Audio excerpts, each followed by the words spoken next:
Hello and welcome to this DataViz Makeover of the AlphaValue Equity Research Platform. I'm Vikram Nayak. Before we get started, let me tell you a little bit about myself. I'm on a mission to make investment research more understandable and usable for investors so that they can make better investing decisions. I specialize in data visualization and data product design. So reach out to me on LinkedIn, DM me if you have any questions about DataViz or you want my help in improving your investment research platform. Okay, so let's get started with this makeover. AlphaValue is basically an independent equity research website, right? They put out high quality research and they're not biased in any way, no conflicts of interest, right? I really admire their platform. So there's one specific component that I took over and I want to kind of improve it and take you through my process. So this is an example of the transformation that you're going to see in this video, right? And the makeover target for this is the component that tells the user what was the 1 week performance of the different sectors that AlphaValue covers, right? I think there are 30 sectors in all. So you can see the 1 week, 10 days, 1 month, 3 months, and YTD performance. This specific chart is for 1 week performance, right? And just take a moment to look at the chart. You'll see a few things there. And let's go through these things one by one. First, we're going to audit it, understand what's good and not so good, and then we're going to use my user framework to make it better. Okay? So let's start. The first thing is the choice of chart, always, right? So the key message here is how did each of the sectors perform over the last week, right? So what is the return percentage of each of the sectors over the last week? Now, a column chart would have been a good option if there were fewer sectors or they had shorter names, right? In this case, the large number of sectors and the long names create some complications, leading to distorted labels and so on. So because they've chosen a column chart here, what happens is they've now had to include vertical grid lines, right? That kind of link each column to a label, right? Otherwise, there's no way to link a particular column to a particular label. So they had to include these vertical lines. Now, the problem is these vertical lines aren't representing any data per se. They're just used to link one column and one label. So they're kind of inefficient, right? The other thing that's problematic is these diagonal x-axis labels, right? So unless you tilt your head a little bit like this, there's no way to read those labels. So these are like the two primary consequences of choosing this particular column chart, right? Now, when it comes to reading a chart value, so there's a couple of things that could happen, right? One is I spot one particular column that is of interest to me, right? So now what happens? So if I spot, let's say the second largest column on the right hand side, and for some reason I want to focus in on that, then it's like my head has to go downwards along the vertical line, and then I have to tilt towards the left to read that it's software, right? It's a software sector. So that's a pretty inefficient way of doing it. Now, another thing that could happen is I could say, hey, I'm looking for a particular sector and I want to see its performance for the last week. Now, let's say I'm looking up IT services. So what my eyes do is they scan all the labels. So first I go like this, I start scanning, I find it in the 8th position, I think, and then my head goes upwards along the vertical line to see that the performance of the IT sector is somewhere in the -2% range. Right? So there's a lot of moving your eyes downwards and tilting your head sidewards as a result of having this particular chart choice, right? Another thing is there's no data labels, so we have to individually hover over each of the columns to see what the actual performance was. Another thing is there's no horizontal grid lines to kind of guide our eyes towards like what might be the approximate value. So reading a chart value is not very easy in this chart, right? Now, in terms of color choice, what happens is you can see that the color scheme that's chosen is they alternate between 4 shades of pink, and they keep rotating those same 4 shades, right? Now the problem is, it's good for distinguishing adjacent columns, but the different shade of pink actually is meaningless, right? It's not representing any data. It's only used to distinguish one column from another. So this is one of those examples of chart junk. Like, there's no information value in those variations in color, right? And it's causing confusion. Typically what happens is a darker version, a darker shade of the same color typically means a higher value, and a lighter shade means a lower value. But in this case, that convention is not followed, right? So it does cause some confusion.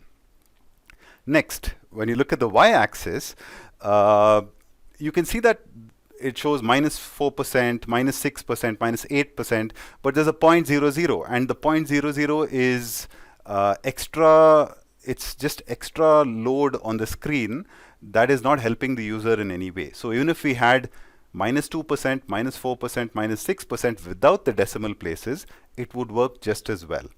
Another thing is there's no horizontal grid lines, so the tick marks are pretty much not that useful in this case, right? And we need those grid lines in this chart to kind of get a sense of which value lies where, right? Which sector lies where. So there is some issues with the y-axis as well, right? Now, if you notice, right in the middle there, there's a red color horizontal line, which I'm calling a reference line in this case, right? Simply because there is a reference value against which all the sectors are compared. In this case, that reference value is the overall average of the alpha value universe, right? Now, how do I know that? Like, tucked away at the bottom left here, there is this legend that tells you it is so, right? Now, the only problem is the legend is so far away from the line that it's easy to miss, right? So here we could use the Gestalt principle of proximity to directly label that line and say this is the average value of the alpha value return for the last week, right? And here's the other thing, like, there's no axis line at 0%, right? And in this particular case, the average value of this universe is almost 0%. So it's kind of easy to confuse this line, which is actually a reference line, as the actual x-axis line, right? And that's a bit problematic. So basically, we need to make over this chart, right? And we need to improve it. And we'll follow my user framework for making effective charts to make this chart over and improve it, okay? So user stands for understand, select, enhance, relate, right? Let's look at each of those in a little bit of detail. So when I say understand, what I mean is I want to understand what is the key message, who is my audience, what is the point of this, what is my goal, and what is the data, right? So when it says key message, in this case, it would be the key message I want to communicate is sector-wise performance for the last week, right? In terms of return percentage. So you have a list of sectors and you have the return percentage for each sector. Now, who's the audience? AlphaValue's audience is typically large funds and sophisticated investors, right? What is our goal? Our goal is to communicate to them how the sectors of interest to them are performing, right? And we have the supporting data for this. Next, we want to select the right visual based on these 4 factors that we saw in understand, right? Then we want to enhance the visual, like by reducing clutter, by creating a visual hierarchy to guide the user through the visual, and finally by beautifying it with alignment and white space, right? And the last part is R, which is relate. What does that mean? It means provide ample context, right? Everything should, like, at no point should the user look at a chart and be like, what does this mean? All the meaning should be right there and obvious to them, right? And we don't mind stating it a few extra times, but at no point should we omit information, right? Another thing we want to do is we want to enable comparisons, right? We want to add reference lines, we want to add comparative measures, we want a common baseline for those comparisons, and finally we want to describe in words, right? We want a clear title that describes what the chart is showing. So this is my user framework for making effective charts. Now let's apply this framework to this particular situation, and let's see what we get out of it, right? So in the understand part, the key message is compare the 1 week performance or returns of different sectors. Additionally, how are my particular sectors performing, right? That's just a variation we could add on the base visual. Now the audience is large investors and fund managers, and from their website I can see that it's tailored for investors versed in corporate intricacies, right? So these are seasoned finance professionals, seasoned investment professionals, and for this audience, in the select part, we will make sure we stick to more traditional charts and tables and their variants, right? We'll avoid flashy, fancy visuals. This is a very data heavy field, right? So we want to make sure that the key message comes across quickly. So ideally we would like to, instead of having a vertical column chart, the first thing we'll do is we'll have a horizontal bar chart, right? With thinner bars so that there's less cognitive load. Other options we'll explore are a lollipop chart, which has a great data inc ratio, and we'll also have a sorted table so that we can scan sectors easily. In the enhance part, one thing for sure is we're going to improve the color scheme. We'll evaluate between a single shade of pink or green and red for positive, negative, or blue and orange for positive, negative. We'll also make sure we add grid lines so that users can interpret the data a little better. And one key improvement here is kind of positioning labels based on positive or negative values. So that avoids the need for those meaningless vertical lines, right? And finally, we need a clear title and a well-designed reference line or a reference value. So the first makeover, like we discussed, was horizontal bar, right? So here you can see that we have dynamically positioned labels. So basically firstly, it's a horizontal bar. So it's the direction itself indicates what is positive and what is negative, right? But just as an additional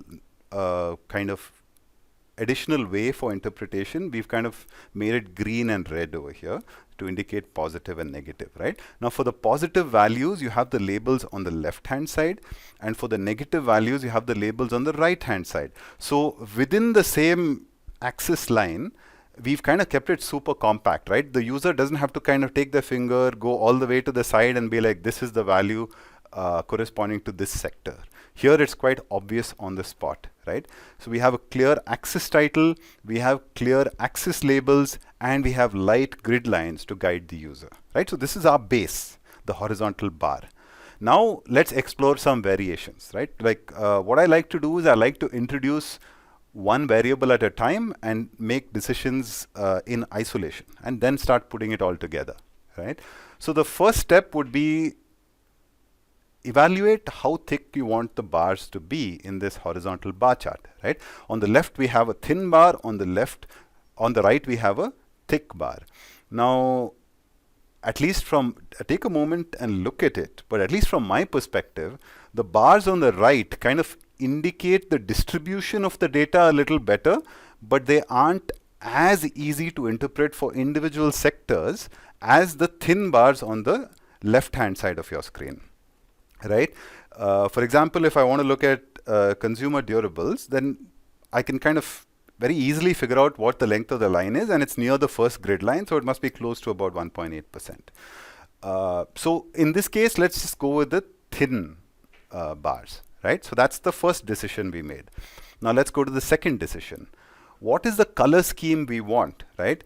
Now remember one thing, there's no right or wrong here, but you need, like for example, if I were designing this with AlphaValue in mind as a client, now they would have to kind of redo the entire schematic and the color scheme for their website if they chose red, green, or blue, orange, right? As of now, they use pink for everything, and that is the third option here, right? The more conventional use case that people kind of get very easily is red, green, or blue, orange. Now, blue, orange is useful for in colorblind situations, right? It accounts for colorblind people as well, and they are also able to distinguish between the two. But I would kind of go with pink here simply because it has the least impact on redesigning the rest of the website, right? So you can't just look at a single visual, you have to think about the entire product. So let's go with the pink one, right? A single color, and in this case, the direction kind of tells you which is positive and which is negative. Okay, on to the third choice. Now this reference value, which is the alpha value universe average, do we want to show it as a reference line, or do we want to show it as a additional bar which is kind of placed amongst all the different sectors? On the left side, you'll see the reference line, which is this kind of black dotted line, which is close to the 0% mark. And on the right side, you'll see the alpha value universe average as a small bar, which is right below aerospace defense, right? In my view, the option on the right is a much, it kind of creates much less cognitive load, right? It's distinct enough to where the user's eyes would go to it because it's a black bar with bold text as the data label and a star mark, which is an added mark, like a pre-attentive attribute. The one on the left has slightly higher cognitive load. There's like a thick black dotted line. So I would kind of stick with the option on the right, which is we are inserting an additional bar into this list of sectors, and that bar is kind of highlighted in a different way from the rest of the sectors, and we use that to show the alpha value universe average, right? Okay, so we made three choices. Now let's move on to the fourth one. Now data labels, right? We're going to add data labels to this chart. How are we going to add it? Do we want to show the percentage value for each and every data label, or do we want to just say returns in percentage as the axis title and then remove the percentage from each of the individual data labels, right? Here you can see it looks a little more cluttered, and here it looks a little less, overwhelming. Like it looks easier on the eyes, right? So what we'll do in this case is we'll use a more descriptive axis title saying returns percentage. Our axis labels anyway show percentage, so then it becomes more obvious to the user that all these are also percentages, right? And we'll avoid having a percentage in each and every data label. Okay, so we made 4 choices now. And finally, let's add a descriptive title, right? Now, when somebody looks at sector performance for the week, what do they kind of look at, right? Like, what are the questions that come to mind? How many sectors did better than 0? How many sectors did worse than 0? And what is the average performance, right? So let's include that information in the title. So 14 sectors were up, 15 sectors were down, one sector stayed the same, and the average performance was minus 0.15%, right? And then we have this visual that we made over with those 4 original steps, right? So this is the final chart, right? There is one small variation I'd like to show, which is if, for example, we knew which are the 3 sectors or 4 sectors that a user might be interested in, could we highlight those sectors to make it easier for them to find the information they're looking for, right? Which is in this case, for example, we use a deeper shade of pink to kind of show that software, pharma, and autos are the 3 sectors that the user is tracking out of this entire universe, right? This is just a personalization hack in case they knew that a particular investment professional is looking at these 3 or 4 or 5 sectors. And we anyway have the reference value highlighted, right? So this is the first option, which is a horizontal bar chart, which in my opinion anyway takes us some steps ahead of the original, right? But let's just explore a couple of other variations just to kind of figure out what else is possible, right? So this is the old one, which is the vertical column chart with all the rotated labels and the vertical grid lines that don't represent any values and the variation in color and so on, right? And this is the new made over sector performance chart for alpha value, right? Now, a second option would be the lollipop chart, right? Which is an even more efficient chart in terms of data ink ratio. In the original horizontal bar, we used thin bars. Here, we are going even thinner and using a lollipop chart, right? Where we are showing green for positive and red for negative, right? And we have this reference value in black. So again, it depends on personal preference. This is a slightly more fancy visual, not that much in use in the finance industry, but the idea here is how can we explore possibilities, right? And finally, this is something that could totally work in the finance sector. It's like a sortable table, right? Now, what happens in the previous cases, we have, I'll just show you this. We have sectors organized in order of performance, right? But how do I know where my sector is? For example, if I was in food retail, like I would actually have to scan one by one to see food retail and then see its percentage, right? Which is not very efficient. Like you need to give the user better ways to find their specific sectors. Now, we could personalize it like this where they can find it, but it might not be possible all the time, right? So another way to do it would be in this kind of table where instead of sorting in descending order of performance, we sort by sector name. So then it becomes an alphabetical list, right? Starting with A, B, C, and so on. Now we have the sector name. Then we have an arrow to indicate whether it went up or down for that week. We have the performance percentage, like how much percent did it go up or down. And then we have a data bar in the last column. Now, the interesting thing we've done in this data bar is we put positive and negative on the same side and we've distinguished them only by color, right? We could use blue, orange in case we want to account for the colorblind audience as well. But so what you have now is, now it becomes very easy to find food retail because you know it starts with F, right? It's very easy to scan down the list. And you can just look at the rows of interest to you in this table. Like we know that food retail has gone up by 0.4%, and we can see how it's, by looking at the chart, we can see how it stacks against the other industries. So these are the three options that I kind of prepared to show you how I would consider making over this sector performance chart from AlphaValue. Right? So it's important to kind of understand what is the key message and also consider the existing assets that you have before redesigning a product, right?